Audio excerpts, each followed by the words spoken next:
When are you actually powerful in a relationship? Think about it. I think the answer is, in my humble opinion, when you feel truly fearless, fulfilled, happy, and completely free in a relationship. What if I ask you a question that if your romantic partner or that one relationship you're completely relying on just falls off, how will your state be? Now you'll ask, what is this question, Badul? But this is a crucial question. And answer this to yourself. Option A, you'll feel loveless. Option B, you'll feel lonely and abandoned. Option C, you'll feel insecure, maybe socially, financially, emotionally, physically. And option D, sad and miserable. If your answer is option D, sad and miserable, it's perfectly alright. Because feeling sad, miserable is a normal emotion. But yes, how long you'll feel, that is another story, a video for next time.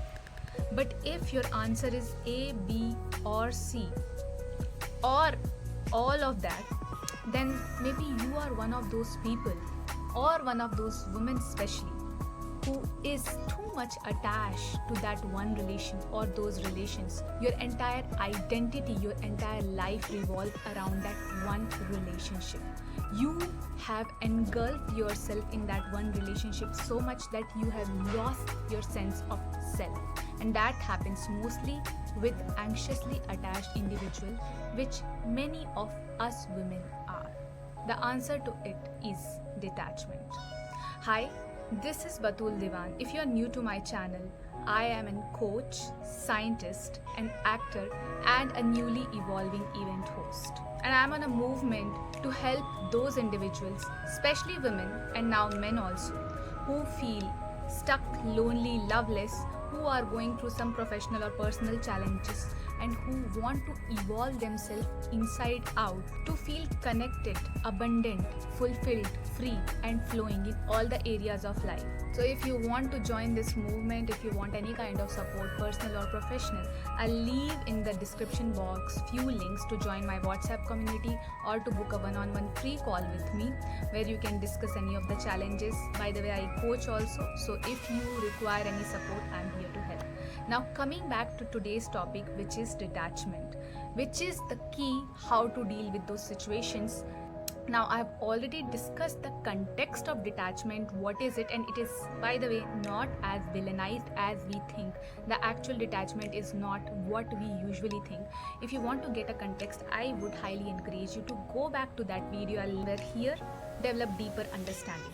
So how to practice detachment? Some of the crucials I'm pointing out here. Number 1, detachment from your own thoughts. Number 2, becoming independent in your own emotionalities, means becoming more emotionally intelligent and be secure, and then more emotionally independent. And number 3, developing security within self, especially social, financial, and emotional, because physical security is something which is very subjective, so we'll not discuss here. Now, think about it for a second. Often attachment comes from some kind of dependency. We are seeking something from someone, especially those relationships, and those relationships are not only romantic relationships, but this happens mostly in romantic relationships where we are seeking some kind of love, some kind of validation, some kind of approval from those people, and we are so dependent that we have attached our happiness to them. So if they behave in certain way, we are happy. If they behave in certain way, we are sad. And this is what brings so much of control, where we are trying to control them, and if they are attached to us, they are also trying to subtly control us. And this is opposite of freedom. This kind of dependency actually make us feel so much trapped. It brings so much of desperation to be in that relationship, or desperation to be attached to that situation, that event, that outcome, and we are not setting ourselves free because we are not able to take that courageous decision to come out of that, because we are dependent on something or someone for getting some kind of fulfillment. First thing which I told you, the first crucial, that is detaching from your own thoughts. So we are too attached to our thoughts also. If you are here I'm sure that you are on your self-development journey. So where you are trying to become more and more self-aware, more and more conscious about your own thoughts, and you are trying to upgrade yourself. So oftentimes we think like, okay, one day I was just discussing this with one of my friend, and she said that, Batul, I feel jealous at times. So we become so attached to that identity that, oh, I am jealous, oh my god, and then we become so hard on ourselves. Nothing is a true identity. Even that jealousy is something which we have carried maybe from past life. If you are here, you might be believing in these esoteric concepts, which I definitely do. So you might be carrying that from your past life, or you have developed it in this life, but this is not who you are. So this thought, do not take this thought as your complete identity, which is irreversible. Detach yourself. Okay, I am jealous. Okay, I became aware of the fact that I am jealous or I feel jealous. It's okay. I was jealous up until now. From now, I am working on myself to upgrade and to come out of it. That is your identity. That is who you are. You are not attached to your thoughts, even that thought is good or bad. If it has come to you, just take it with a pinch of salt and take it like universe is giving you opportunity. Universe is bringing your attention to something which needs to be upgraded. Thank you, universe, I'll work on it. That's it. I'm not attached to it and making it self-fulfilling prophecy and telling myself again and again that I'm jealous, and then you'll become more and more and more jealous. So this is just an example of how you detach yourself from your own thoughts and become independent. If good thoughts, bad thoughts, anything come to you, just take it with the context that it is not permanent.